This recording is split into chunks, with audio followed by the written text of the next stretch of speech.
$4 trillion is so yesterday. We talked about Apple and Microsoft at $4 trillion, but today it's Nvidia at $5 trillion the company is worth.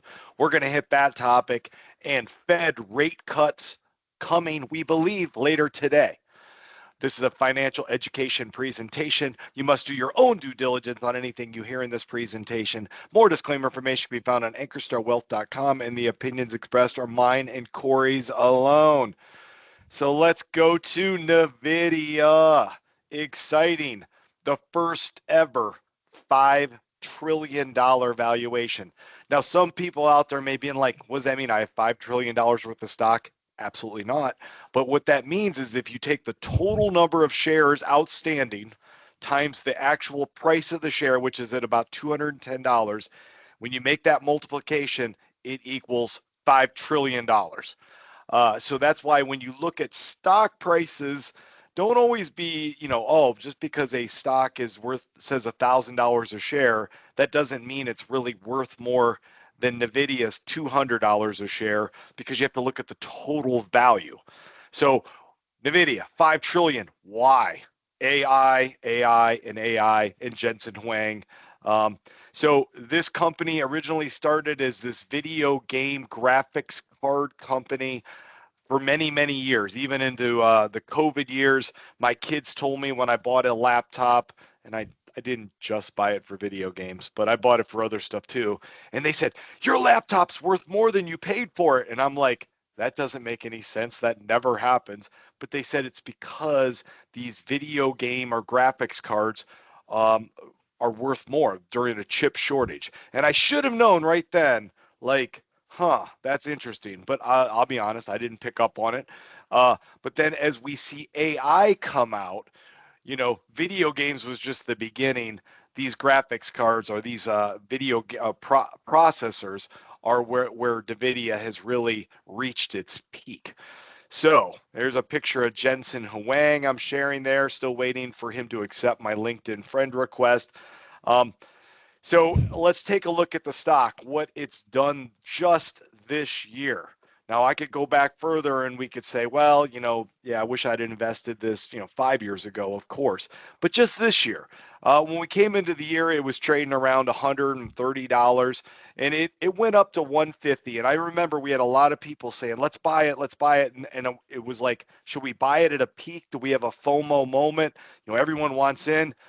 We held off at that point in augmenting it in our portfolios. And we said, wait, there'll be a buying opportunity. And it came.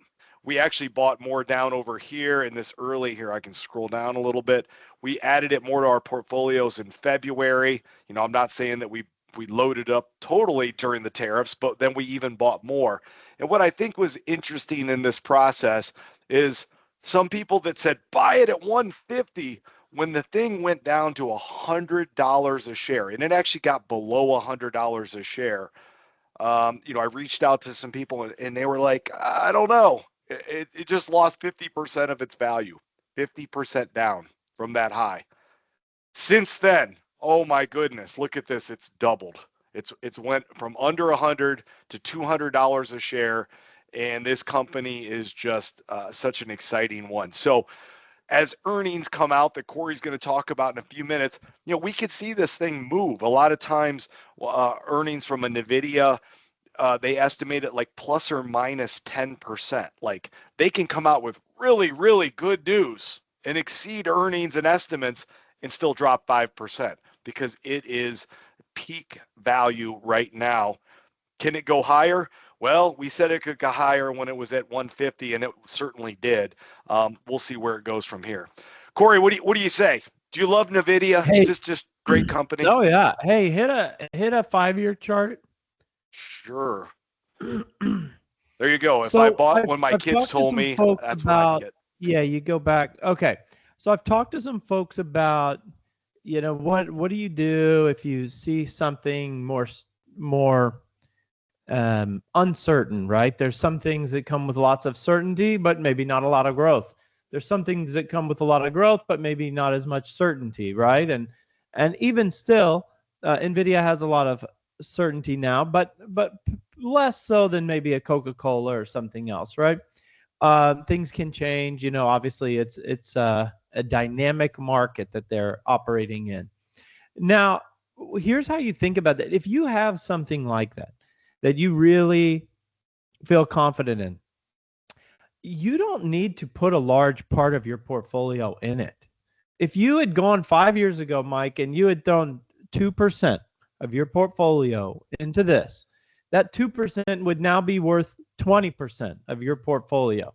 And you'd be way overweight, right? You would have dramatically outperformed. You don't need to go 40% of your portfolio into some long shot thing that you aren't certain that lacks certainty, right? So I just wanted to hit on that, Mike. It's And the Corey, idea that that's if a you find the great tie-in, one, because what? our ego stocks, our Yeah. exponential growth opportunity, what we do with those is we pick 10 stocks and we put a 2%. That's what we're putting 2% into. And for example, a Palantir last year or a Rocket Labs or Rigetti this year, that's what we're trying to do. Now, Nvidia was quite a bit bigger than those, but you know, Corey's absolutely right. A 2% share when a stock goes up like this or a stock goes up like a Palantir, you know, it turns into a large part of your portfolio that we eventually have to adjust and take some profits. So, Yeah. I just wanted to highlight that's the way to think of it. And, you know, congratulations to anybody who has been in Nvidia for 5 years or more. We've certainly done some financial plans for folks who bought earlier than that and all that. So, yeah. all right. Let What me else hit you the got, Mike? real Or do you want me quick. to take over here? Yeah, in a minute you're going to take the Fed rate cut. I just wanted to say, like, we haven't really talked about it much, but today's the day that the Fed will likely, the market has priced that in, cut rates by a 1/4%. Anything other than that, a no cut or a 50% cut or 50 basis point cut might panic the markets. I don't know, but it's likely to be 25 basis points. But here's always the question I ask. So, are some people hear this news and it's like, so what does that really mean for me? Like, what does that mean for my, you know, my mortgage, my credit cards, my student loans? And I'll start off by saying, unfortunately, not as much as you'd like. I mean, I wish it was they cut a 1/4% and your mortgage rate goes down by a 1/4%, or your credit cards drop by a percentage, or student loans. But, you know, and you can see the rate cut coming down, you know, as far as, you know, here it is.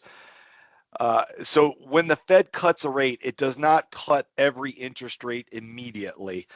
There are rates that are dependent on the 10-year bond. There's some other kind of you know, secondary rates that they call it the prime rate. So, you know, and I like this, credit cards won't go from awful to amazing overnight. You know, there's a chance your credit, if you are paying credit card interest, that it could go down, but you actually would have better outcomes if you just called into your credit card company and said, I want a lower interest rate. Something I would challenge people to do. I have done that in the past, and they sometimes are willing to just lower it because you made the phone call. And then as far as student loans, car loans, home buyers, you know, it's that going interest rate going forward that will eventually come down, we hope. And certainly for mortgages, that's where I want to see it. So with that, Corey, tell us what's the Fed gonna do? What has Powell Yeah, let you I was know? gonna. I'll preview a couple of things here, and one of them being the Fed. So we'll start with that. But we do expect that 25 basis point cut. Is that priced into the market? Yeah, probably to an extent. But at the same time, investors like to see it play out. So we'll see what comes of that. There's going to be a little bit of interest related to how many of the Federal Reserve officials agree, and on to what extent do they agree. And then, of course, Powell's comments afterwards will have some effect on what investors expect moving forward. But shortly after that, we're going to hear from Microsoft, Google, and Meta. And Right. the expectation is that they're going to have blowout earnings. You know, these are some hyperscalers, right? They are building out AI capacity through data centers and all that as quickly as possible. You know who's really affected by that, Mike? It's your old friend Caterpillar here. How much is Caterpillar up today? Like 12%. Caterpillar announced earnings this morning, blowout earnings.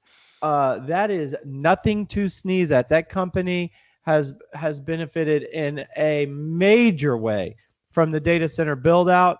You know, if anybody tells you, hey, we're super early, I think there's going to be some construction, I want to buy a company that's tied to that, you go look at a Caterpillar chart, you might have missed some of that already. Okay, I think some people sniffed that one out already. But Caterpillar is certainly having blowout earnings, and that is a reflection of the spend of the hyperscalers. We do expect to see great earnings from all the hyperscalers. The stocks have been moving up in anticipation of that. Also tomorrow, sorry for all these ads, but we do get Trump and Xi meeting in South Korea on Thursday. Investors are expecting some good news there too, Mike. Hopefully make some progress on trade. Now, do we have any caution out there? You know, that percent of stocks above their 200-day moving average, we haven't surpassed that September peak. We want to see breadth expand. What about for that 50-day moving average? We have not surpassed that June peak. It actually kind of still looks like breadth is waning a little bit. And then at the same time as breadth might be waning, yesterday into today, we got up to 13.5% above that 200-day moving average on the S&P 500 with waning breadth, kind of. So what does that mean? Is that a negative thing? Well, it could be, but it could also be a positive. If we get further participation from some other companies in the market, you know, that could spur another leg to this rally here. So that's kind of where we're at, Mike. A huge day. It's kind of impossible to quantify what level of impact each input is going to have on these moves, but hey, maybe expect a little bit of volatility in your portfolio and hopefully to the upside.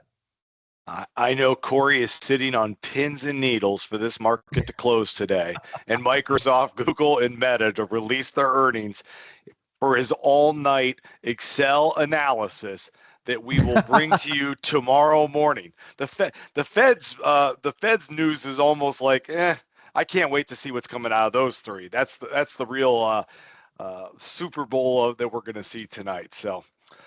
All right. Thank you, Corey. And we will report out tomorrow on what happens. Have a good one.